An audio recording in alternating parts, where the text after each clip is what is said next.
Welcome to On the Beat, everyone. I'm over here with Dr. Richard Hurd and, of course, Dr. Ricky Johnson from Gastroenterology, Associates of Columbus. And if you're like me and maybe you think you have acid reflux or heartburn, these guys are going to break it all down for us. How are you, my friends? Great. Thank you. Okay, let's talk a little bit about this. Now, there is a term called GERD. Right. Is that the same as reflux and heartburn, and what does it They're sit all under? synonymous. GERD stands for gastroesophageal reflux disease. Okay. So that's just a short way for us to refer to heartburn. But Do we know about GERD, but we say heartburn? yeah, people will come in and tell us all sorts of different things. So we hear heartburn, we hear acid reflux, we hear GERD. So they're all kind of used synonymously. All right. But in general, heartburn is kind of the sensation of burning into your chest, typically provoked after certain kinds of meals, and may last for a little while and then typically goes away. Sometimes people can have it at night when they lie down. You lose the benefit of gravity, so acid can reflux back into the esophagus, and when that acid comes back into the esophagus, it irritates the lining, and that leads to this burning sensation or heartburn. All right, and that's mainly from diet, I would assume. It has something to what do you've with eaten. it. Yeah, diet can provoke it. Why it actually happens, there's a little ring of muscle at the lower part of the esophagus that tends to relax, and that allows the gastric contents to sort of come back up into the esophagus, and that acid is what causes irritation. But diet can certainly... Okay, is it a genetic system? Well, certainly just about everything has some genetic predisposition, but not like colon cancer or any of these other things. You know, generally we find more environmental factors such as reflux, such as diet. Also other things that lead to this are, so you may have heard of a hiatal hernia. That's where a little bit of stomach is pulled up into the chest. No. Yeah, well, maybe you have. You've heard more about these things than one I do. Those are commonly called high hernias. So Yeah, right. A high hernia.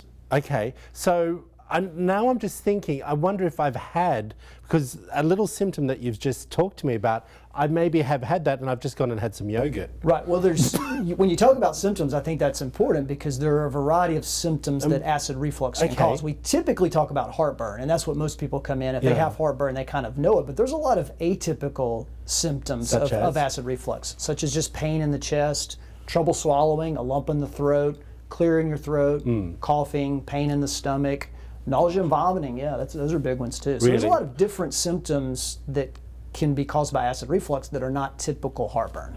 Explain to that everyone at home what PPIs are and also the issues that go along with that. Sure. PPIs are proton pump inhibitors. That is this acid reflux group of medicines that have been around for a really long time and really revolutionized our field. This is Nexium, Prilosec, and several others. Back in the 1980s, before these medicines, people were having to have parts of their stomach removed for bad acid reflux, and now all that stuff's gone away. But they do have some long-term side effects, and we get that question a lot. Kidney problems, heart problems, even early onset dementia, bone density issues, especially for women. Am I missing any of them? Those are the main ones. Yeah. What happens if I have have issues after I've taken the meds? Yeah, we address those issues as they happen. I personally don't have a patient who I can attribute any of those side effects to. Because you're managing it. Yeah, well, the evidence that those things happen is pretty weak. Yeah. And that's the important thing that we tell to our patients. The evidence is out there. It's weak evidence, but if you don't need the medicine, don't just take it because it's there in your pill box and you take it all the time. But if you need it, take it. Excuse me, if you need it, take it. Right. Listen, everyone, if you want to find out more information about Dr. Richard Hurd and, of course, Dr. Ricky Johnson, there it all is up on the screen for you. We were chatting all about acid reflux. It's a great topic to have. Back after this short break.